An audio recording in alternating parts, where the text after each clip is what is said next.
Hello. What advice would you give to someone who thinks they might have a pelvic floor issue but is too worried or hesitating to go and see? And who should they go and see?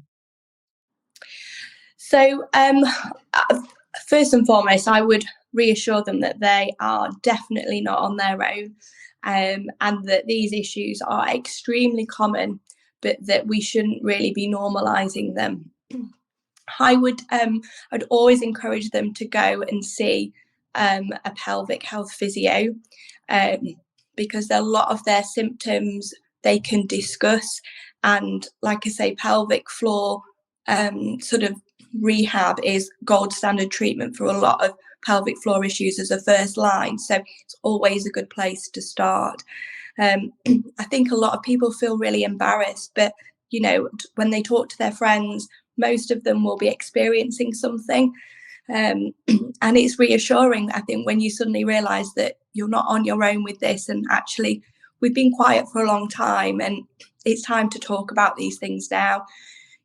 Women make up 52% of the population, and a third of us will have incontinence, a third of us will suffer with prolapse, and that's not even covering the other pelvic health issues that we might experience.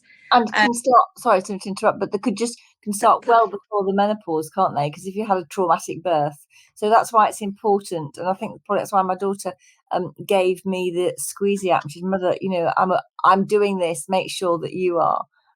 Yes, absolutely. And actually, there's quite a lot of evidence now to suggest that young athletes, so women who haven't had children yet, are also experiencing these issues, particularly sort of stress incontinence. So, we should learn about our pelvic floor early, and we should do our pelvic floor exercises throughout life, so that then when we face pregnancy, childbirth, menopause, things that might weaken our pelvic floor. A chronic cough does it. COVID played havoc on our pelvic floor.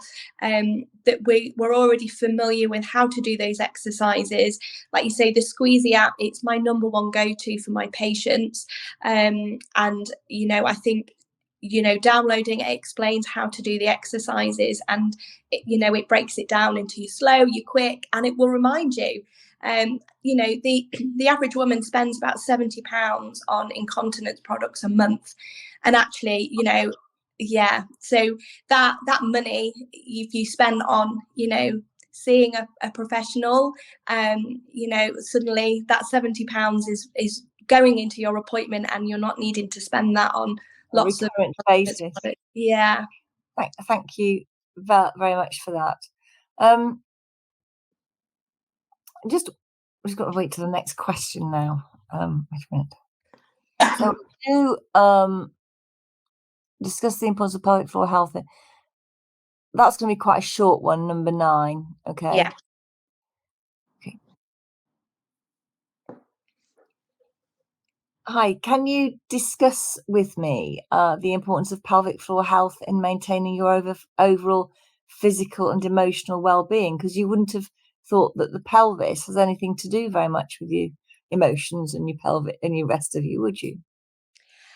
No, but yeah, I guess really, thinking about what can go wrong with our pelvic floor and what those symptoms might be, they are extremely life limiting, and they make a massive impact on a woman's sort of physical and emotional well-being.